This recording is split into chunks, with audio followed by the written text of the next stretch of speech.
সম্মানিত দর্শক, আসসালামু আলাইকুম। আশা করি আল্লাহ তাআলার অশেষ রহমতে আপনারা ভালো আছেন। যে দোয়া পড়লে ৩০ জনের অধিক ফেরেশতা নেকি লেখার প্রতিযোগিতা শুরু করেন। আবদুল্লাহ ইবনু মাসলামা রহমতুল্লাহে রিফাআ ইবনু রাফি জুরাকি রাদিয়াল্লাহু তাআলা আনহু থেকে বর্ণিত, তিনি বলেন, একবার আমরা নবী সাল্লাল্লাহু আলাইহি ওয়াসাল্লামের পিছনে সালাত আদায় করলাম। তিনি যখন রুকু থেকে মাথা উঠিয়ে সামি আল্লাহু লিমান হামিদাহ বললেন, তখন পিছন থেকে এক সাহাবী রব্বানা লাকাল হামদ হামদান কাসিরান তয়্যিবান মুবারাকান ফিহ বললেন। সালাত শেষ করে তিনি জিজ্ঞেস করলেন, কে এরূপ বলেছিল? সে সাহাবী বললেন, আমি।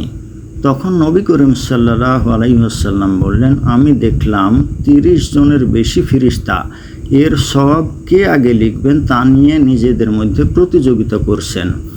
সহিহ বুখারী হাদিস ৭৬৩, ইসলামিক ফাউন্ডেশন। তো সম্মানিত দর্শক, নামাজের মধ্যে ছোট্ট এই দোয়াটি যদি আমরা পড়ি তাহলে ৩০ জনের অধিক ফেরেশতা এটির নেকি লেখার জন্য প্রতিযোগিতা শুরু করে দেন। তাহলে কি পরিমাণ নেকি আমাদের আমল নামায় যোগ হতে পারে চিন্তা করুন। আল্লাহ তাআলা আমাদেরকে উক্ত দোয়াটির উপরে আমল করার তৌফিক দান করুন এবং বেশি বেশি নেকি কামাই করার মতো তৌফিক দান করুন। তো সম্মানিত দর্শক, ভিডিওটি ভালো লাগলে লাইক, কমেন্ট, শেয়ার করুন এবং আমার চ্যানেলটি সাবস্ক্রাইব করুন। আল্লাহ হাফেজ।